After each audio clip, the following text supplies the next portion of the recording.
Good afternoon. Welcome to the remedial class on Mrichagatika. And according to your request, according to your choice, I have chosen to discuss the very intriguing question from the play, that is the question of gender. We have already noticed that in a prakarana, which is basically a play of invention, which can offer the dramatist, the playwright, to exercise his own experimental and innovative faculties, and which has a large scope to do so because it is derived from the real life stories, not from mythological sources or Mahakavik sources as we find in Nataka. Nataka is a much more traditional form, so such kinds of liberties cannot be easily taken in a Nataka, whereas in a Prakarana, the playwright can take such liberties at ease. Now, the Prakarana, being much more democratic in nature, shares a typically intriguing equation of two kinds of womanhood. Prakarana can have both types of Naika. One is the Kulaja, that is within quotes, of course, the good omen born of a good family, carrying a good lineage. So, the daughter of a good man and the wife of a good man. So, she is a Kulaja. In Indian terms, we can say this is the typical Griholokhi type. And the other kind of Naika prevalent in Prakarana kind of plays, that is Ganika. We may call her a courtesan, or to use another Sanskrit term, Varavanita or Varavadhu, or in a much more refined sense, if we consider the courtesan ladies, the famous ones, Amropali, Shalavati, Rabindranath's own creation, Shama. So, if we think of them, they were Nagara Shobhini. They were the beauties of the city. Now, if a Prakarana can give space to both kinds of Naikas, and Mrichakatika is a play which does actually the same thing, it is giving positions to both kinds of heroines, both kinds of Naikas. We have here Dhuta, who is the Brahmani, the wife of Charudatta, and Vashanta Sena, who is the Ganika, the courtesan. Gender equations in Mrichakatika, therefore, present a very intriguing socio-cultural context. In the overtly patriarchal society in ancient India, interestingly or rather paradoxically, a courtesan could enjoy wealth, a kind of independence, but a low level of societal respect.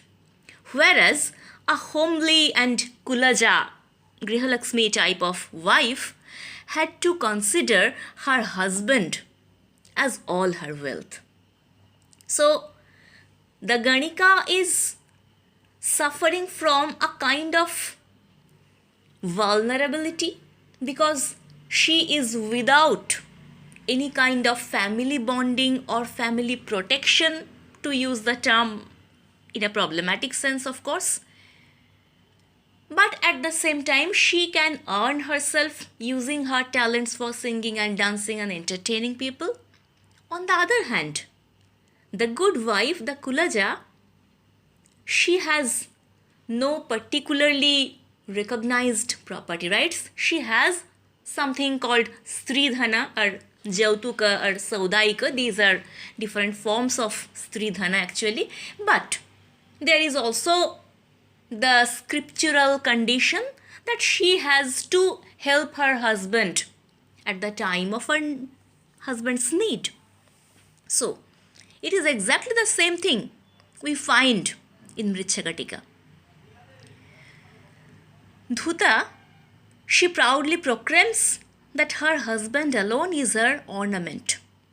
Now, beneath this proud assertion lies her pathetic economic situation that everything a married woman has, even her stridhana, is at the service of her husband.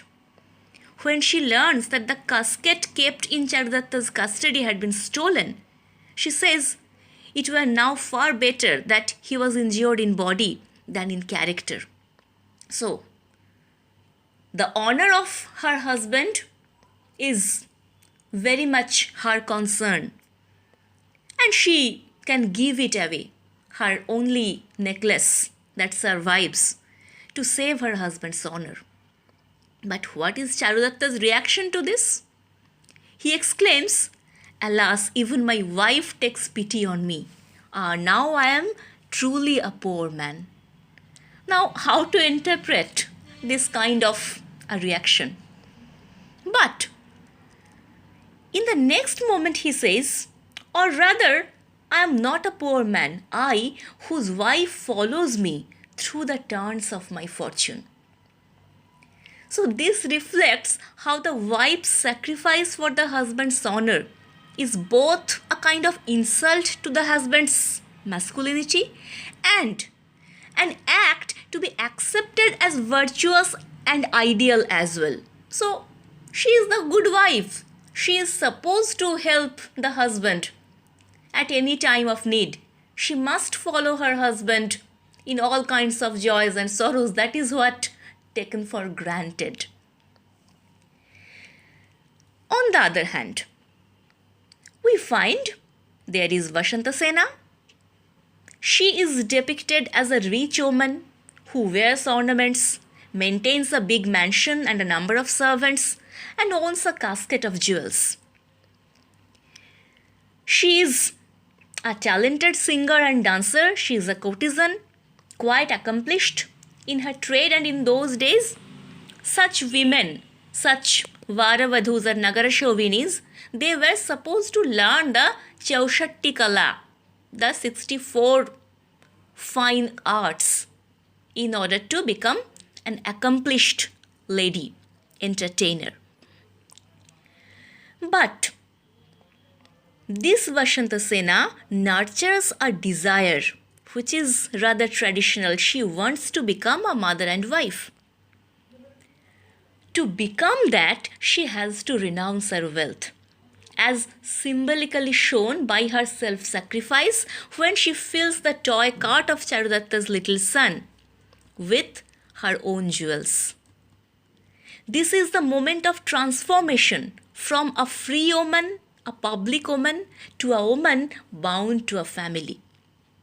This is a gendered role which is acceptable and respectable within quotes to society. Another thing which we need to keep in mind, the equation that Dhuta and Vashantasena share is apparently not fraught with problems. In Act 6, Vashantasena refers to Dhuta as her sister and return her necklace, saying that she was the slave of the noble Charudatta and his wife, bought by their virtue. So, there would be no need for Dhuta to part with her necklace. Dhuta on her turn refuses to accept the necklace sent back by Vashantasena. Is it mere courtesy and decency on both sides?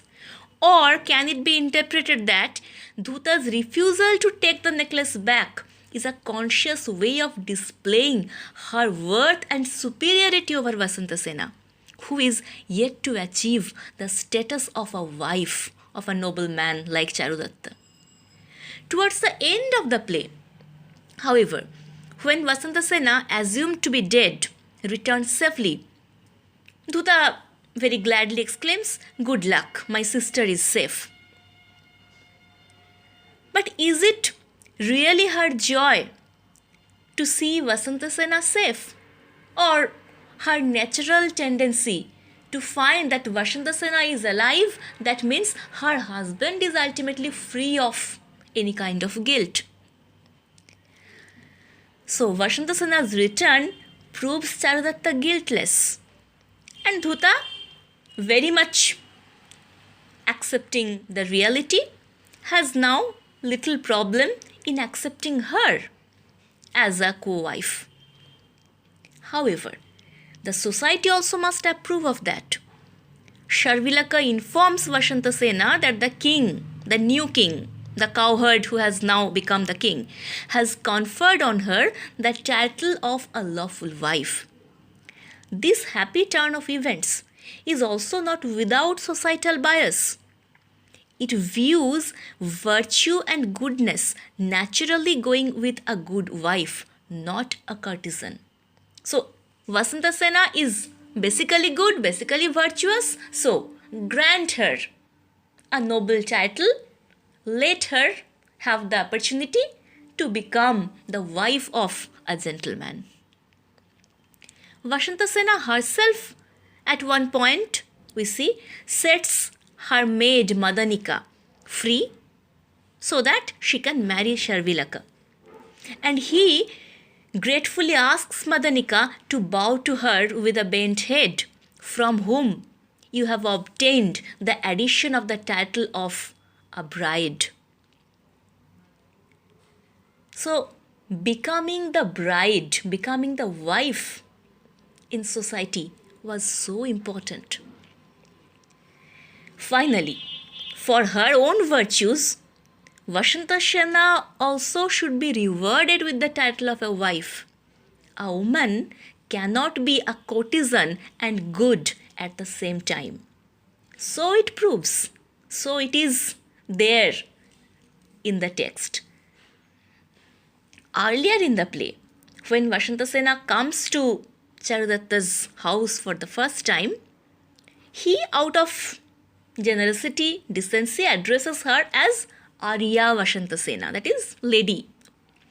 But he is not free of a sense of shame for being in a relationship with her, as later we can see in the courtroom scene. When he is asked about his association with Vasantasena, he is embarrassed to say, "Ye officials, how should I utter such a thing that a courtesan is my friend? Or rather, herein it is youth that is at fault and not my character." So, he has no problem. Of course, he is a virtuous man in many regards, but he has the bias inside his heart that having a kind of relationship with a courtesan is a matter of shame. So, despite his love for the courtesan, Charudatta feels shame to publicly declare his love. Sharvilaka, he can project himself as more desperate and active in love than Charudatta. And he expresses a similar kind of shame while engaged in stealing. He says, it is for the sake of a courtesan's maid. He has thus brought degradation upon his own noble lineage, fie upon poverty, on account of which one's manly nature ceases to feel disgust for unworthy acts. So Sharvilaka is a very active and enthusiastic lover. He is much more dynamic than Charudatta himself, but even he is not without the bias. So the notion of a shameful masculinity is at play, whether it is the question of being in love with a courtesan or degrading one's family and high birth by delving into a disgraceful act like stealing. These both kinds of things are seen on the same level. And this also reflects how a series of social paradoxes worked, with the courtesan figure as posing a central problem for the gendered notions of the ancient Indian society. A courtesan is regarded as low and unworthy, yet very much desirable and to be loved. And if she is really of good nature, she needs to have undergone a transformation into a wife. And Vashanta Sena as a character is unique. She has many aspects to her portrayal, to her characterization, which we can be discussing in another session. But here we may conclude by saying this: the playwright Shudraka's lifelike and very realistic depiction of the courtesan and her lifestyle, her crew, her associates is both vibrant and vulnerable. And it undermines the social stigma and double standards of those days. How a lady is viewed in society and how just a woman is viewed in society. That question remains at the end. And it is not only a question of the time of Shudraka, it is also a time, it is also our present time to explore these questions and still remain without a proper answer. Thank you.